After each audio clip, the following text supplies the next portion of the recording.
Ce soir, j'aimerais poser une question simple mais profondément dérangeante.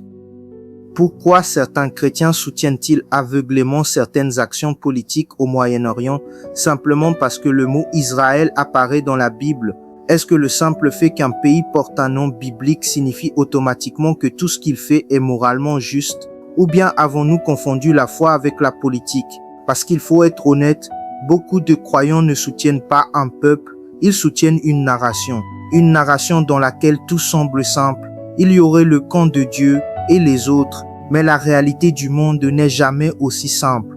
Quand des dirigeants politiques invoquent la Bible dans leur discours, faut-il automatiquement les croire? Faut-il penser que Dieu parle à travers eux? Ou faut-il au contraire se demander si la religion n'est pas parfois utilisée comme outil de pouvoir? L'histoire de l'humanité est remplie de dirigeants qui ont utilisé Dieu pour justifier leurs décisions. Des guerres ont été menées au nom de Dieu. Des territoires ont été conquis au nom de Dieu. Des peuples ont été écrasés au nom de Dieu. Et pourtant, si l'on ouvre les Écritures, qu'y voit-on réellement? On y voit un appel à la justice, un appel à la miséricorde, un appel à l'amour du prochain, pas un appel à la destruction des innocents. Alors posons-nous une autre question.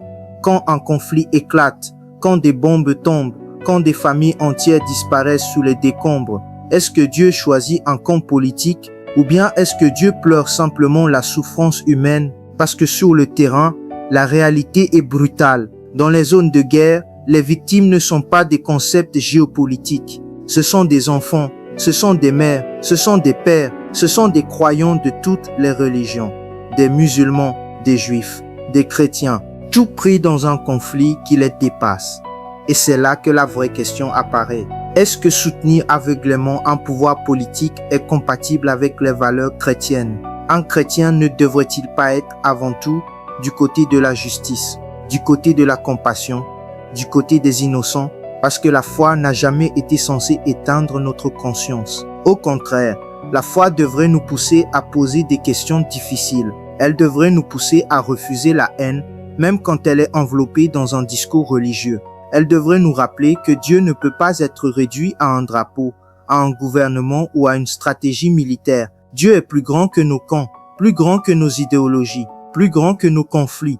Alors la prochaine fois que quelqu'un te dira « Dieu est de ce côté-là », pose une simple question. Si Dieu est amour, si Dieu est justice, si Dieu est miséricorde, alors comment pourrait-il se réjouir de la souffrance des innocents? Peut-être que la vraie fidélité à Dieu ne consiste pas à soutenir aveuglément un camp. Peut-être que la vraie fidélité consiste à rester humain, même quand le monde devient inhumain, à défendre la dignité, même quand la propagande nous pousse à choisir un camp. Et à ne jamais oublier ceci. La foi authentique ne transforme pas les hommes en partisans. Elle transforme les hommes en conscience.